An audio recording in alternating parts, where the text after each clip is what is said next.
이 말씀 가지고 하나님께서 우리들에게 주시는 말씀의 제목을 함께 나누기를 원합니다. 회복시키는 은혜를 체험합시다. 다시 더 한번 크게 해볼까요? 회복시키는 은혜를 체험합시다. 회복시킬 수 있는 능력이 어디서 나올까? 여러분 주변을 살피시면 우리가 살아가는 답답한 환경에서 회복시키고 싶은 그러한 마음이 드는 여러 가지 현상들을 살필 겁니다. 그런데 회복을 못 시키는 거죠. 왜 그런 현상들이 나타날까? 하나님 앞에서 우리는 하나님 자녀가 되었고 하나님 자녀 되는 권세를 가졌고 예수 그리스도의 사람으로서 권능을 가진 사람들인데 왜 그런 현상들이 나타날까 생각하면서 이 말씀을 준비했습니다. 신문을 봤어요. 사상 최대의 실적에도 웃지 못하는 삼성전자 이렇게 나와 있었습니다. 삼성전자가 어마어마한 수익을 냈지요. 최고의 판매 실적을 올렸습니다. 그런데 왜 웃지 못하고 편안하지 못할까요? 총칼 없는 돈의 전쟁 때문에 그렇습니다. 지금 삼성전자가 이제 돈 많이 벌었으니까 우리는 세계 인류 기업에 속하니까 괜찮을 거야. 그러고서 긴장을 늦추면은 순식간에 따라잡히는 거죠. 순식간에 2류가 되고 3류가 되어버리는 거죠. 전쟁이에요. 보이지 않는, 보이는 총칼의 전쟁이 아니라 보이지 않는 지금 돈의 전쟁, 그 현상이 일어나고 있는 겁니다. 오늘 성경 말씀에서 우리가 살아가는 세상에서 일어나는 일들을 설명해 주고 계십니다. 하나님의 은혜를 알면 안 일어날 일인데 하나님의 은혜를 모르는 사람들이 일으키는 끊임없는 총칼 없는 전쟁, 총칼 있는 전쟁, 분쟁, 이러한 현상들입니다. 그러면 이 세상이 과연 분쟁 없이, 전쟁 없이 살아간 적이 얼마나 있을까? 없습니다. 끊임없이 전쟁하게 만들고 분쟁하게 만듭니다. 그게 누구 때문에요? 하나님을 대적하는 마귀들이 사람의 마음을 그렇게 이끌어갑니다. 이 세상에 그런 영향력을 미칩니다. 롯과 아브라함이 살아가던 세상에서도 하나님의 은혜를 모르는 사람들 중심으로 하는 전쟁이 일어났다. 지금 성경이 그렇게 가르쳐주고 있습니다. 그럼 하나님을 믿는 사람들은 전쟁을 안 해야 정상인데 이런 전쟁에 휩쓸리다 보면 어쩔 수 없이 전쟁 속으로, 분쟁 속으로 들어가야 되는 상황을 우리들이 경험하게 됩니다. 자, 이럴 때 그 속의 구조예요. 세상에서 살아가는 사람들의 삶의 구조를 다 쳐다보면은 이런 전쟁과 분쟁이 있는데 누구를 중심으로 해서 일어나냐면은 힘 있는 자 중심으로 전쟁이 일어납니다. 오늘 문명사회니까 안 하겠지. 아니, 하잖아요. 거대한 나라들이 약소국들을요 우습게 알고 순식간에 공격합니다. 무시무시한 과학적인 무기를 동원해서 괴멸을 시켜버립니다. 두려워합니다. 염려합니다. 왜 그러느냐? 내 말 잘 들으라. 우리가 성경에서 쓰는 단어로 바꾸면은 섬겨라예요. 나 섬겨라. 우리나라 섬겨라. 이 나라를 우리를 섬기는 도구로 만들어라. 그렇지 않으면 가만히 있지 않겠다. 여러분, 오늘 성경의 내용도 동일한 구조입니다. 12년 동안 열심히 힘 있는 나라를 섬겼습니다. 그런데 어느 날 보니까 우리가 왜 이 짓을 하고 있지? 우리도 이제는 힘이 좀 세졌는데 여러분, 지금 우리나라가 아주 재미있는 일을 겪고 있습니다. 우리나라가 지금 문화 강국이 되어서 세계적으로 문화를 수출하는 그런 현상들이 막 일어나고 있는데요. 이게 굉장한 파급 효과를 일으키고 부수적인 산업들이 이것 때문에 잘 되는 현상들이 나타납니다. 근데 이걸 제일 시샘하는 나라가 어느 나라일까요? 여러분, 제일 시샘하는 나라가 제가 볼 때는 일본입니다.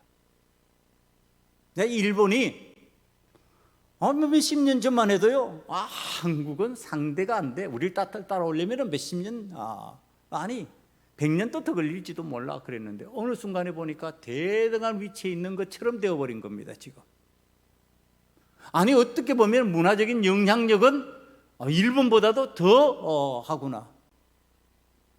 이제 한국어를 배우려고 하는 사람들이 점점 세계에서 많아집니다. 여러분, 불편하지요. 힘이 절대적 우위에 있다면은 임진왜란을 일으켰던 것처럼, 조선을 삼켰던 것처럼 순식간에 그럴 수 있을 때 이제 그렇게도 하지 못합니다.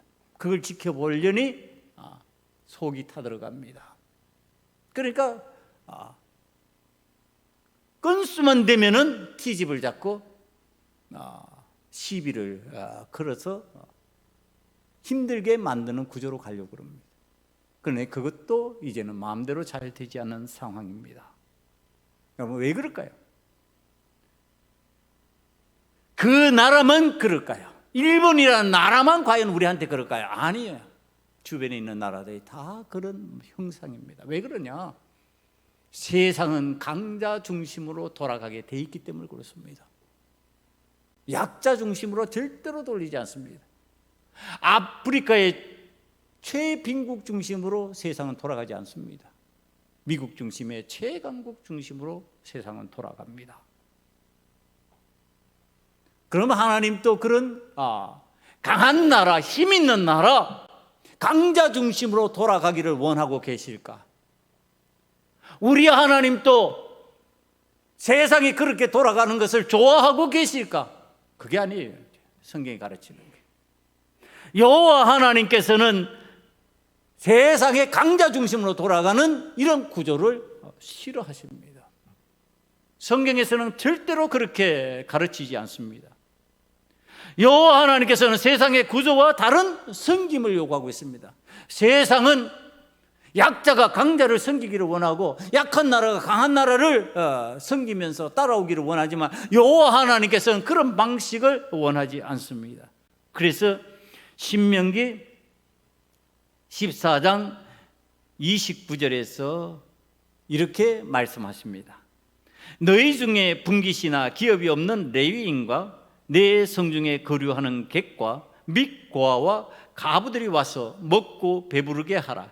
그리하면 내 하나님 여호와께서 내 손으로 하는 범사에 내게 복을 주시리라. 신명기 16장 11절을 다시 한번 보실까요? 동일하게 반복되고 있다는 것은요, 그걸 강조하고 있는 겁니다. 너와 내 자녀와 노비와 내 성중에 있는 레위인과 및 너희 중에 있는 객과 고아와 가부가 함께예요. 내 하나님 여호와께서 자기 이름을 두시려고 택하신 곳에서 내 하나님 여호와 앞에서 즐거워할지어다. 함께. 자, 이게 뭐냐 하면은요, 그들은 즐거워할 수 없고 그들은 먹고 살기 힘들어서 힘겨워하는데 방치하지 말고 버려두지 말고 너가 풍성하냐? 함께 나누어라. 함께 배부르게 먹어라. 함께 잘 되어야 된다. 다시 우리 성경적인 용어로 바꾸면 섬겨라. 함께 갈 수 있도록 섬겨라. 성경 말씀에서 가르치는 섬김의 구조는요, 약자가 강자를 섬기는 게 아니에요. 강자가 약자를 섬기는 구조입니다. 그런데 우리가 살아가는 세상에서 우리가 경험하는 약자와 강자의 구별 방식, 자, 이게 이제 또 문제가 됩니다. 여러분이 세상에서는요, 약자를 어떤 방식으로 구별하시는지 아십니까? 세상에는 절대적 강자가 없습니다. 절대적이라는 말을 사용할 수가 없어요. 제가 한 번은 성도가 절대적이라는 표현을 했어요. 절대로 안 된다고 그랬어요. 제가 그랬어요. 당신이 하나님이냐? 내가 그랬어요. 당신이 하나님이에요? 하나님만이 절대로를 사용할 수 있는 게 절대로 안 되는 게 어디 있어요? 하나님은 절대로 안 돼요. 하나님께서 안 된다 하시면 그건 절대로 안 되는 거예요. 그러나 사람이 절대로 안 된다고 어떻게 표현을 하냐, 그게. 사람은 상대적이에요. 절대적일 수가 없어요. 하나님만이 절대적이에요. 그럼 뭐가 절대적이에요? 하나님께로부터 나오는 믿음이 절대적이에요. 신앙이 절대적이에요. 사람은 절대적일 수가 없어요. 그래서 표현을 상대적이라고 그럽니다. 너가 있고 내가 있고예요. 그러니까 세상의 강자라고 하는 것은요, 상대적 강자예요.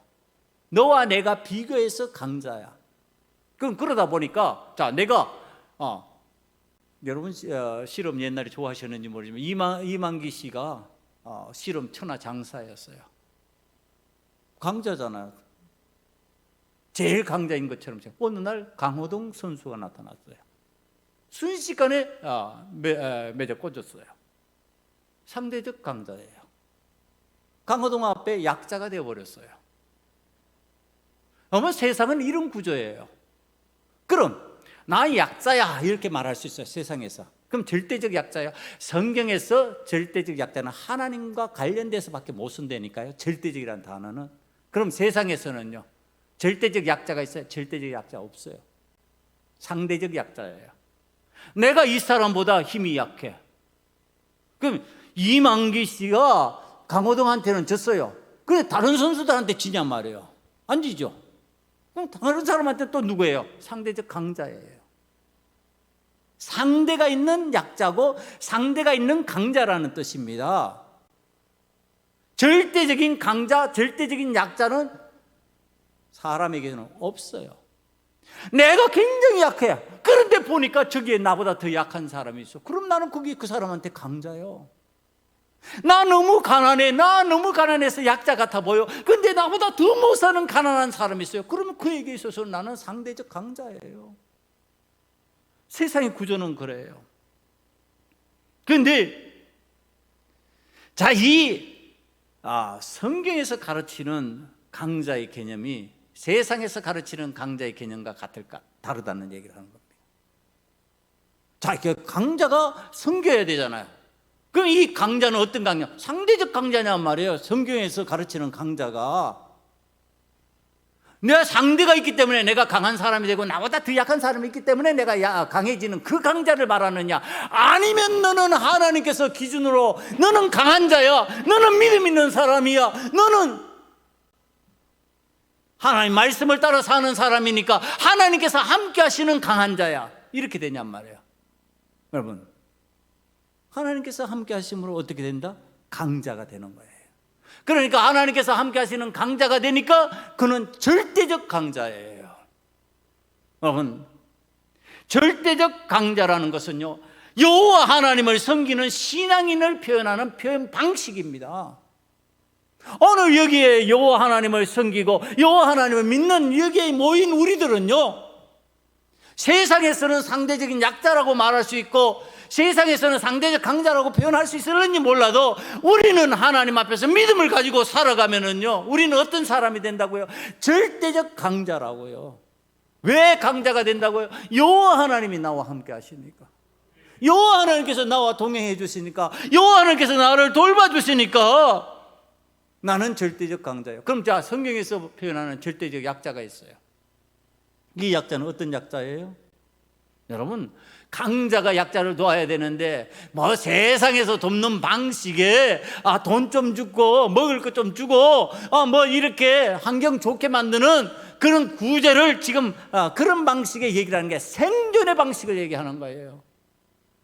영원한 생명을 소유할 수 있는 사람으로 그를 세우게 하는 것, 그것이 바로 강자가 약자를 향해서 하는 거예요. 그러니까 믿음 있는 사람은 강자잖아. 믿음 없고 연약한 그러한 사람들이 있어요.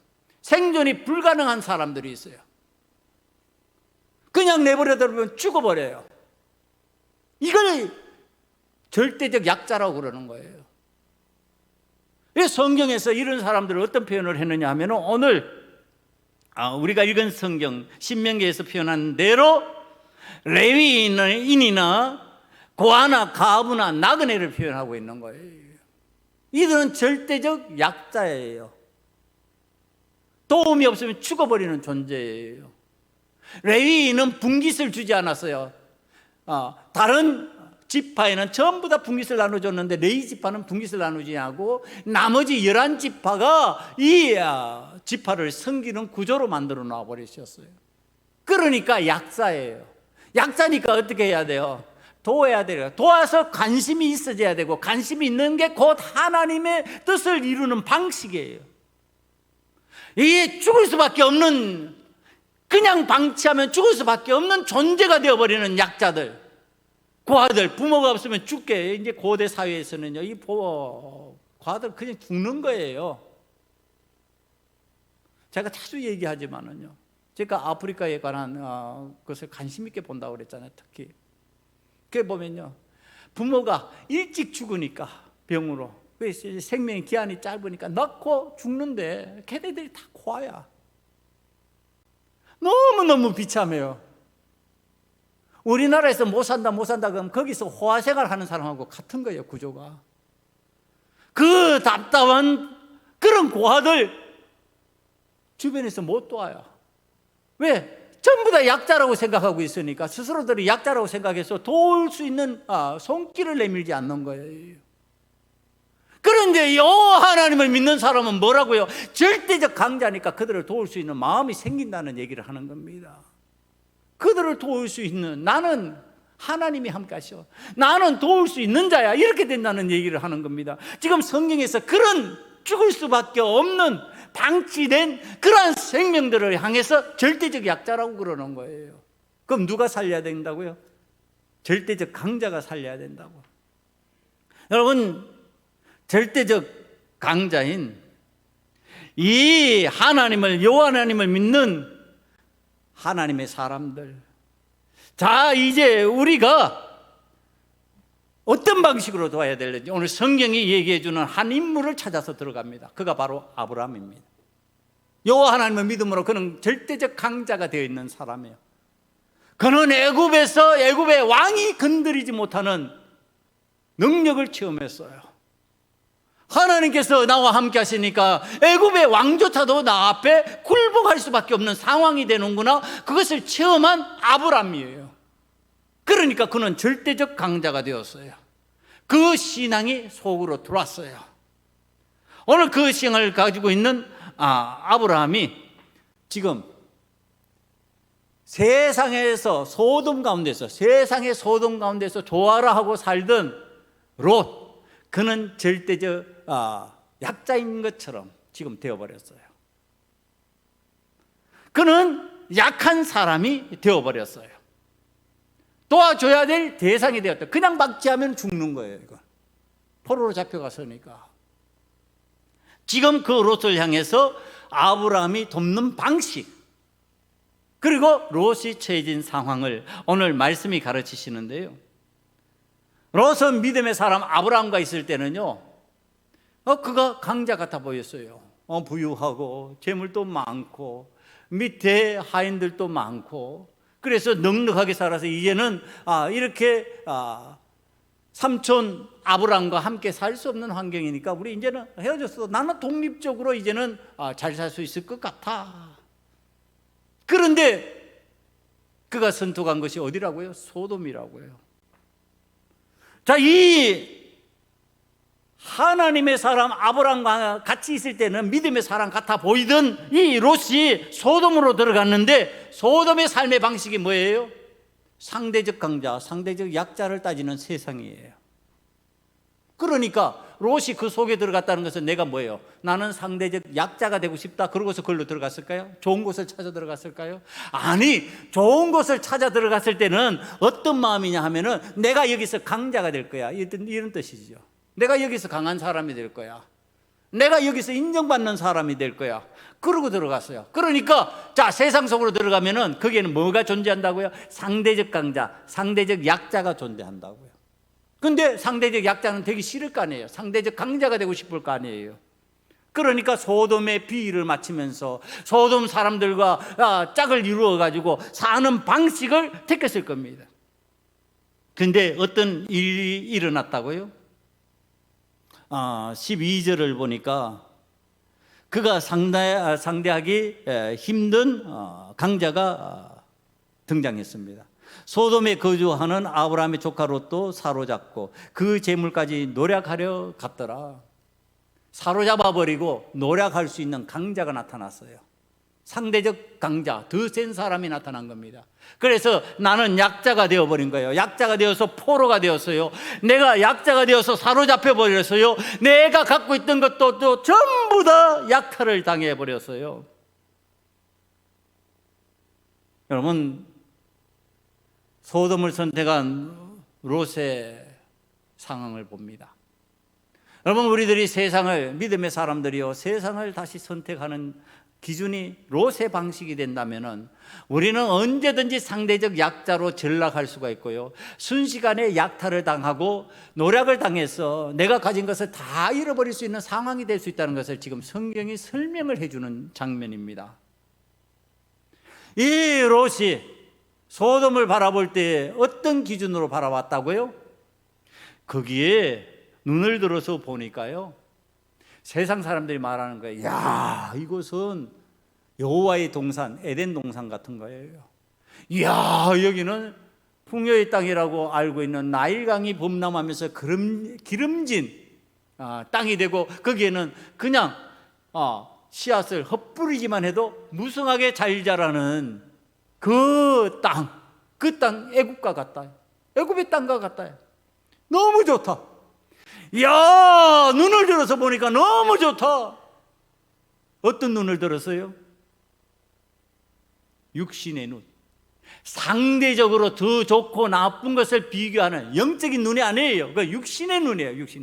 육신의 육체와 관련된 눈으로 바라보니까, 세상을 바라보는 눈으로 바라보니까 거기는 너무 좋고 너무너무 나를 강자로 만들어줄 장소인 것 같은 거예요. 그래서 그 땅으로 들어갑니다. 근데 그 땅으로 들어가면은 사는 방식이 어떤 방식이라고요? 상대적 강자와 상대적 약자를 가리는 방식이에요. 그러면 내가 거기 들어가는데 약자가 되기 위해서 들어간 거 아니라고 그랬잖아요. 그럼 뭘 하려고? 상대적 강자가 되기 위해서. 그래서 뭐 하는 거예요? 짝짝이 만들고, 그룹도 만들고, 팀도 만들고, 학연도 만들고, 지연도 만들고, 이런 사람 모여라, 저런 사람 모여라, 그러고서 힘을 기르려고 그런 거죠. 이게 정치예요, 여러분. 이래가지고 나를 지지하게 만드는 거죠. 세상은 그런 방식으로 사는 거예요. 여러분, 하나님 믿는데 그런 방식으로 살아요? 아니, 저는 당 만드는 거 굉장히 싫어해요. 아니, 목사를 지지하는 사람들조차도 주변에 놓는 거 저는 싫어해요. 그런 거 없어요. 왜 그러냐? 신앙인은 전부 다 하나님 앞에서 믿음으로 강자된 사람이에요. 각자가 독립적으로 하나님을 만날 수 있어야 되고, 하나님의 은혜를 체험할 수 있어야 돼요. 누구의 의존적으로 해서 살아가면 그 신앙 망가져 버리는 거예요. 여호와 하나님을 대면해서 만날 수 있는 만인 제사장 된 하나님의 사람들이에요. 그 은혜가 임한다니까요. 여러분, 그래서 누구를 중심으로 해서 모이고, 누구를 중심해서 만들고, 이거 하면 안 돼요. 여러분, 그거는 세상에서 당 짓는 방법이에요. 당 만드는 방법이에요. 당 만들잖아요. 무슨 당? 예? 국민의힘, 민주당, 정의당, 당당 만들잖아요. 여러분, 그런 방식으로 롯도 했을 거라는 거예요. 그 속에 들어가가지고 소돔당 만들었을 거예요. 나를 지지해 줄 수 있는 사람, 나와 함께 할 수 있는 사람. 그런데 그 방식이 나보다 더 강한 사람이 있고 나는 약자이기를 싫어하는 그러한 상황의 삶인데, 어느 순간에 보니까요, 내가 감당할 수 없는 강자들이 등장을 했어요. 그 강자들이 나타나서 나를 포로로 잡아버린 거예요. 내가 그동안 만들어 놨던 재산을 다 약탈해 가버리는 거예요. 여러분,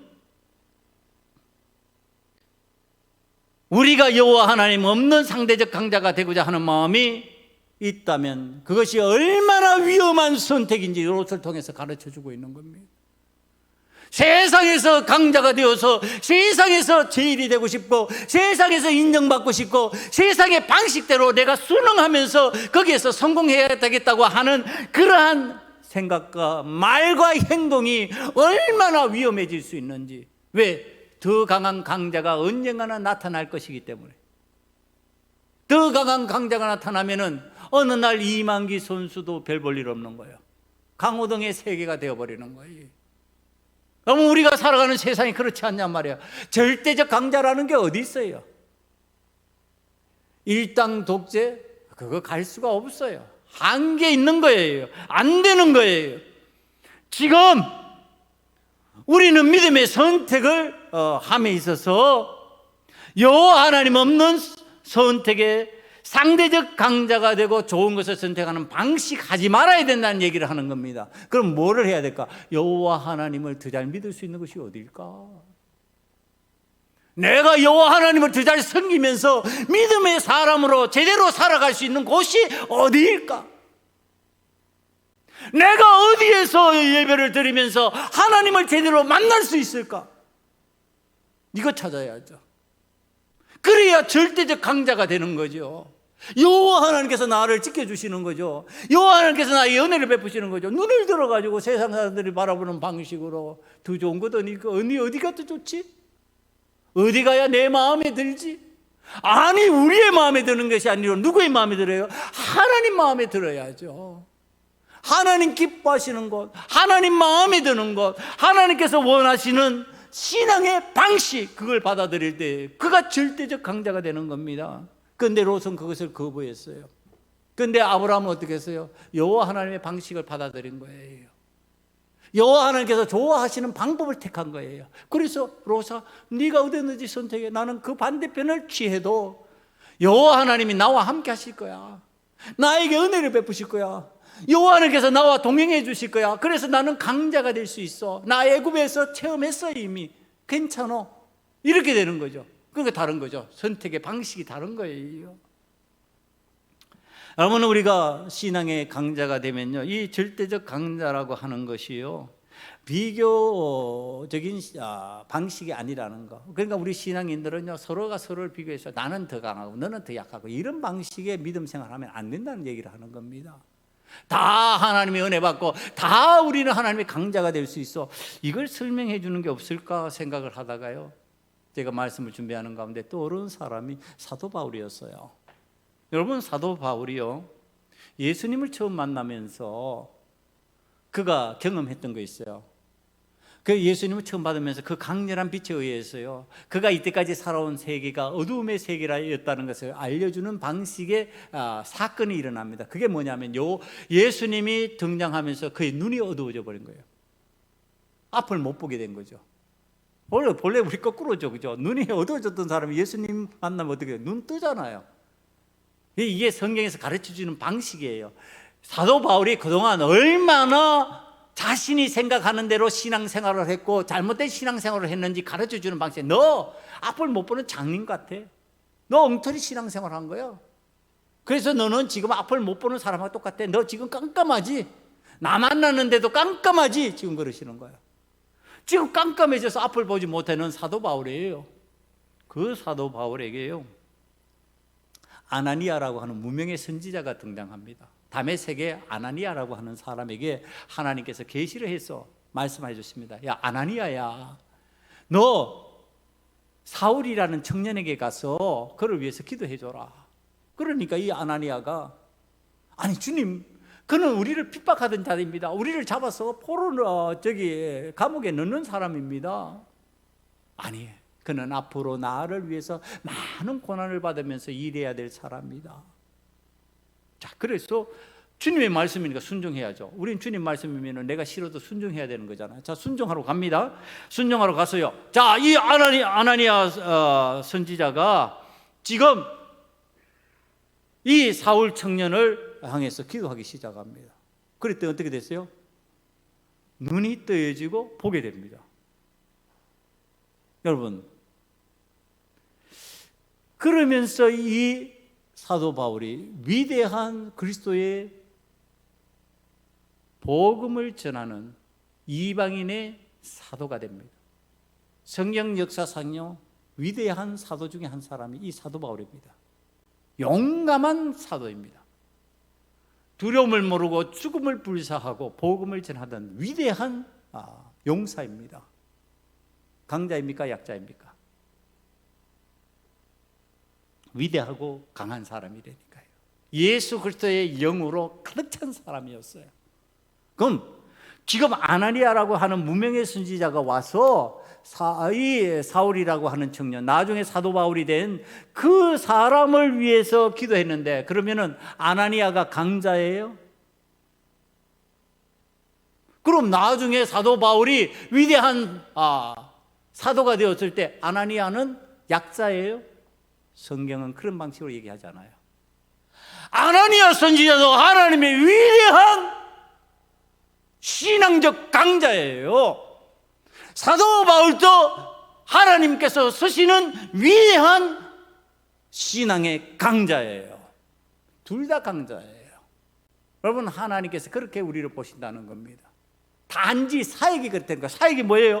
아나니아가 가서 누구를 위해서 기도해 줘야 돼요? 이 사울이라는 청년을 위해서 기도해 주는 사역을 하는 거예요.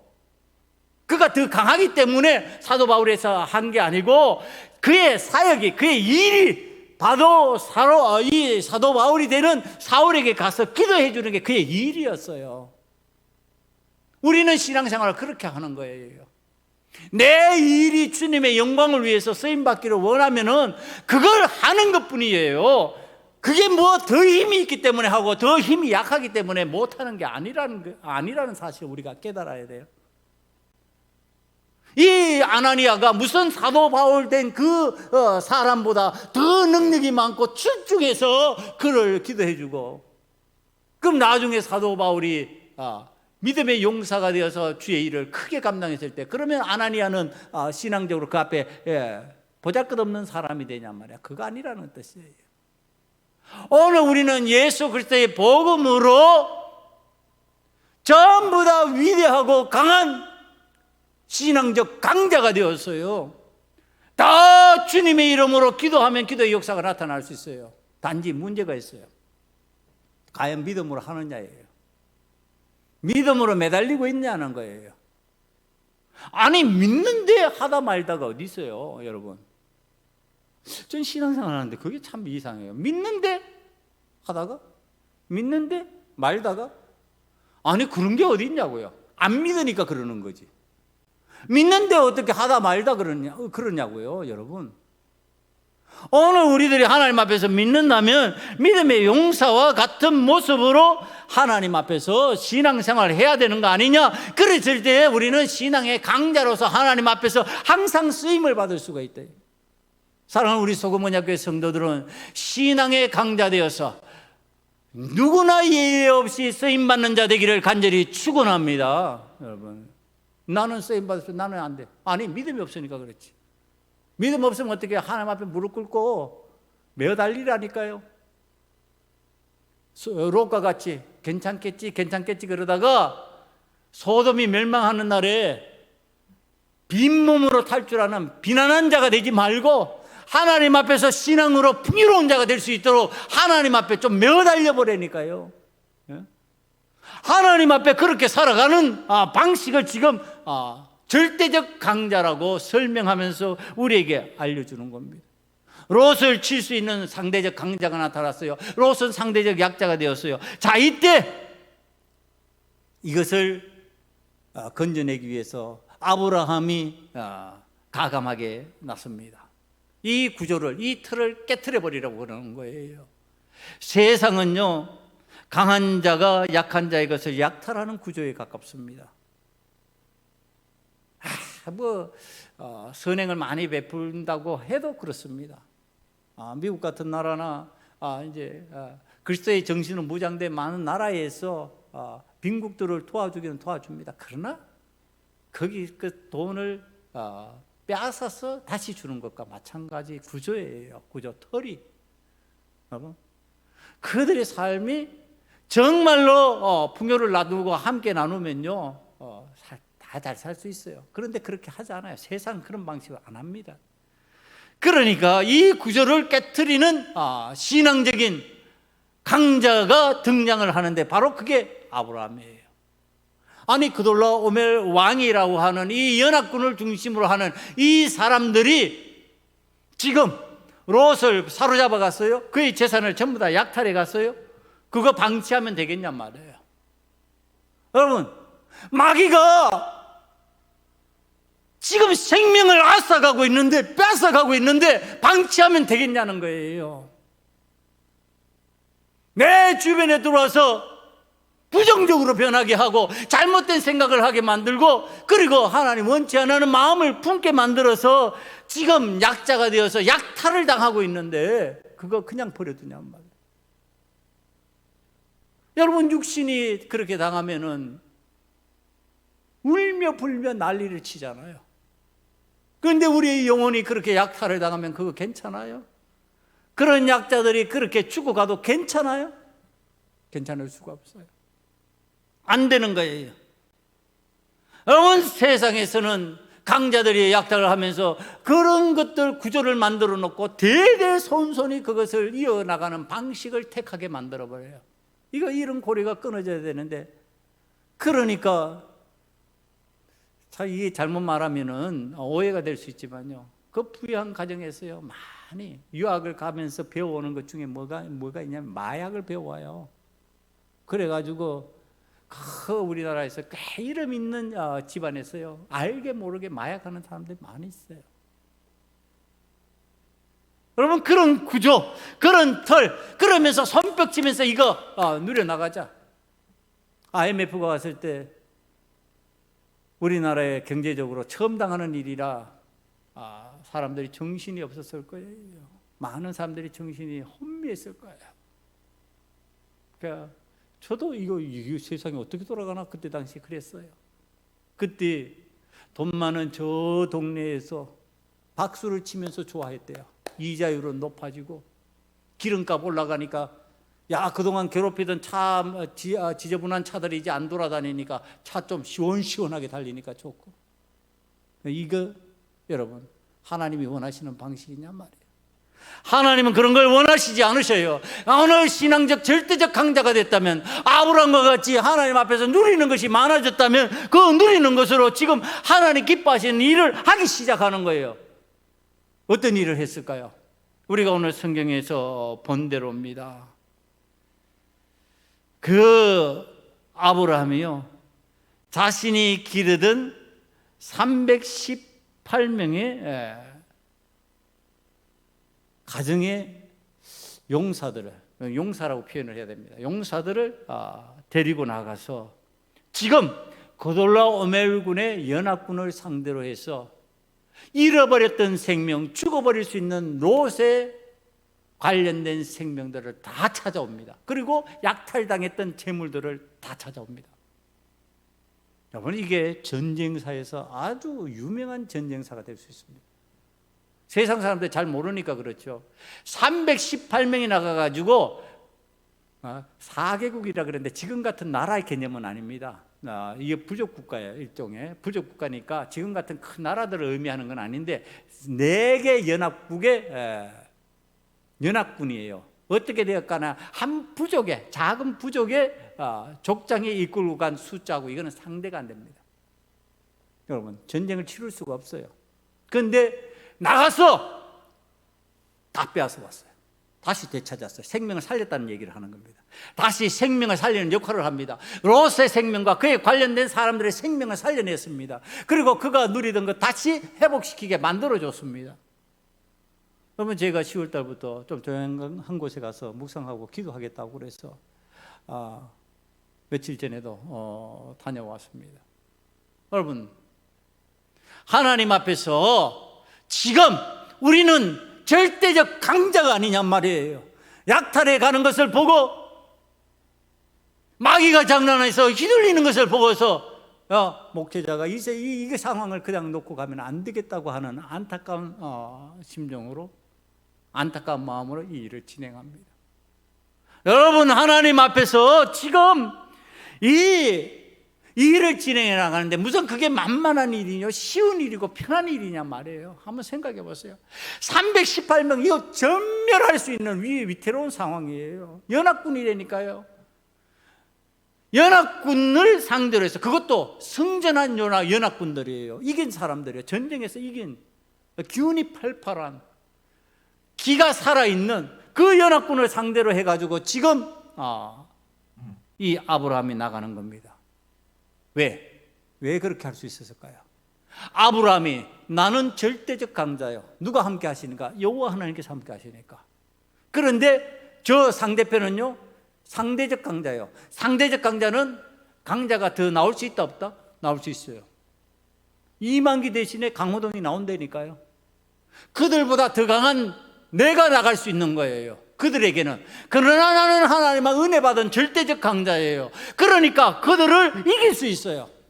그들은 상대적으로 나한테 약해질 수 있다는 얘기를 하는 겁니다. 내가 더 강해지면 그들은 약자가 되는 거예요. 약자가 되어버리게 하나님께서 만드셨어요. 약자가 되어버리도록 하나님께서 은혜를 베푸셨어요.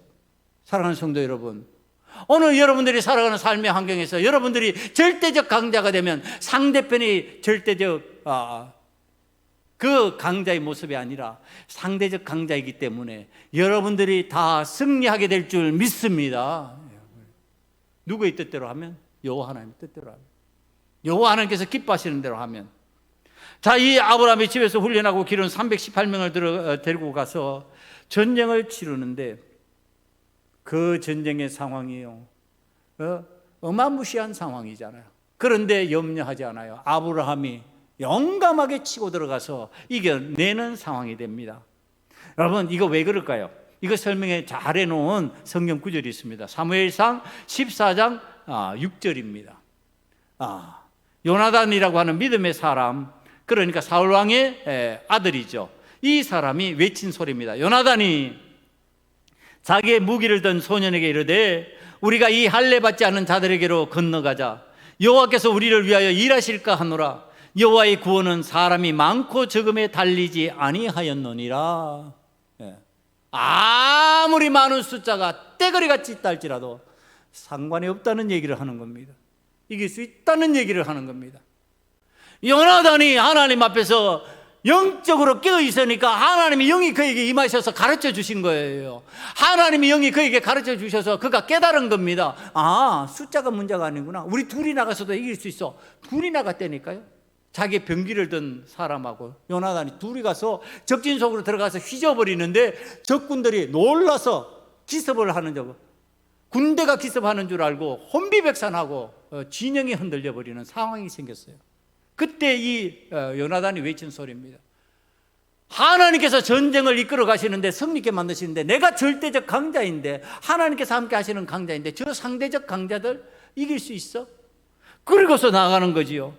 여러분, 오늘 여호와 하나님께서 도와주시면 문제가 없다라고 하는 사실, 숫자가 문제가 되지 않는다고 하는 사실, 여러분들이 세상을 살아가면서 경험할 수 있기를 간절히 축원합니다. 아멘이 보리죽 드신 것처럼 힘이 없어갖고 하나님 앞에서 좀 담대하게 아멘 하시길 바랍니다. 아멘. 네, 아멘 하세요. 전쟁의 결과는 절대적 강자인 아브라함의 승리였습니다. 고돌라오멜의 연합군의 군대는 패배했습니다. 여러분, 우리 믿음의 사람들은 세상을 살아갈 때 성김의 은혜를 통하여 회복시키는 역사를 체험할 수가 있습니다. 이 아브라함이 나갈 때 나는 여호와 하나님께서 함께 하시기 때문에 나는 괜찮아, 그러면서 전쟁할 수 있는 아무것도 가지지 않고 그렇게 나갔을까요? 그렇지는 않아요. 준비할 거 준비하고 여러 가지 전쟁을 치를 준비를 해서 나갔겠죠.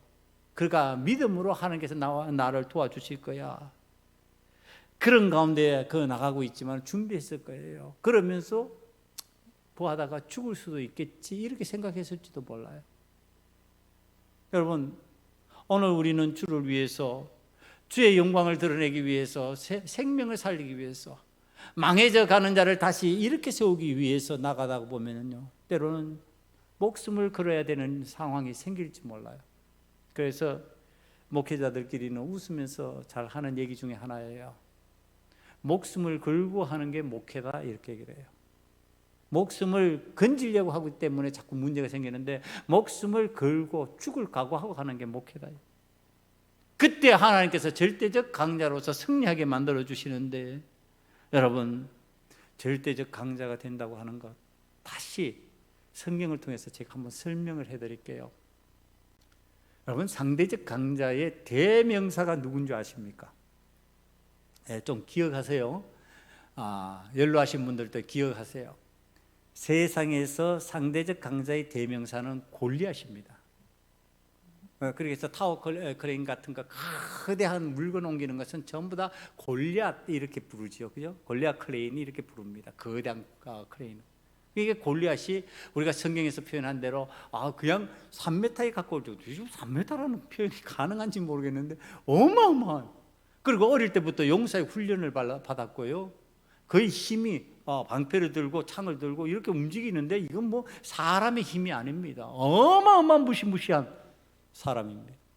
그런데 그는 세상에 힘 있는 사람이기 때문에 상대적 강자예요. 절대적 강자가 아닙니다.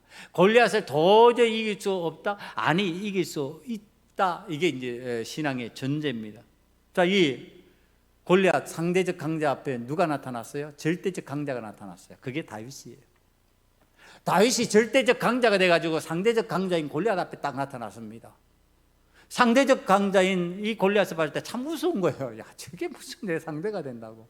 저 어린아이 같아 보이는 게 저게 무슨 나의 상대야. 그런데 이 다윗은 누구의 이름으로? 여호와의 이름으로 나간다. 여호와 하나님께서 나와 함께 하심으로 나는 절대적 강자다. 그러고서 나갔는데 절대적 강자가 상대적 강자를 이겨버린 거예요. 여러분, 이게 오늘 우리 신앙의 세계에서 일어나는 일이라는 얘기를 하는 겁니다. 무슨 사람이 많고 거대하고 뭐 대단한 것을 이룬 업적이 있는 것 같고, 그거 아니라는 얘기를 하는 겁니다. 다윗같이 자기의 양떼를 돌보면서 별 볼 일 없는 것 같은 미소년인데도, 미청소년인데도 불구하고 여호와의 이름으로 나아가면 그가 절대적 강자가 되어서 상대적 강자를 깨트리면서 믿음의 역사를 이루어 나갈 수 있는 환경을 만든다. 그게 믿음의 세계예요, 여러분. 이런 믿음의 역사가 일어난다고 그러는데도 그래도 기도 안 할 거예요. 여러분, 이런 믿음의 역사가 일어난다고 그러는데도 그래도 하나님 앞에 안 매달리고 하나님 앞에 내가 절대적 강자가 되겠다고 결심 안 할 거냔 말이에요. 여러분, 신앙생활을 하면서 제가 얘기를 많이 들어보고 상담을 하고 보면, 아니, 신앙생활에 무슨 핑계거리가 그래 많냐네요. 여호와 하나님 외에 무슨 핑계거리가 그렇게 많단 말이에요. 그건 세상에서지. 세상에서는 내가 상대적으로 더 강해지기 위해서 이 핑계 저 핑계 대면서 그 어떤 상황을 만들어 가야 되지만은, 여호와 하나님 앞에서는 단순한 거예요. 믿음으로, 오직 믿음으로. 그러니까 루터 가는 사람이 저 가톨릭을 향해서 종교개혁을 할 수 있는 거죠. 하나님 앞에서 나는 절대적 강자다, 하나님 앞에서 감당할 수 있다, 이렇게 나가는 겁니다. 사랑하는 성도 여러분, 좀 담대해지시길 바랍니다. 좀 단순해지시기를 바랍니다. 오직 여호와의 이름으로 여러분들이 담대해지시고 절대적 강자로서 마지막까지 승리할 수 있는 은혜가 하나님의 자녀들인 여러분들에게 임하시기를 간절히 축원합니다. 기도하시겠습니다. 아버지 하나님, 절대적 강자가 되는 소금언약교회 성도들이 되게 만들어 주셔서 아브라함같이, 다윗같이, 사도 바울같이, 아나니아 선지자와 같이 쓰임받게 만들어 주시옵소서. 우리 앞에 골리앗과 같은 거대한 상황이 닥친다 할지라도 염려하지 않기를 원합니다. 두려워하지 않기를 원합니다. 믿음으로 승리하면서 하나님의 영광을 체험하는 자들이 되게 만들어 주시옵소서. 예수님 이름으로 감사하며 기도드리옵나이다. 아멘.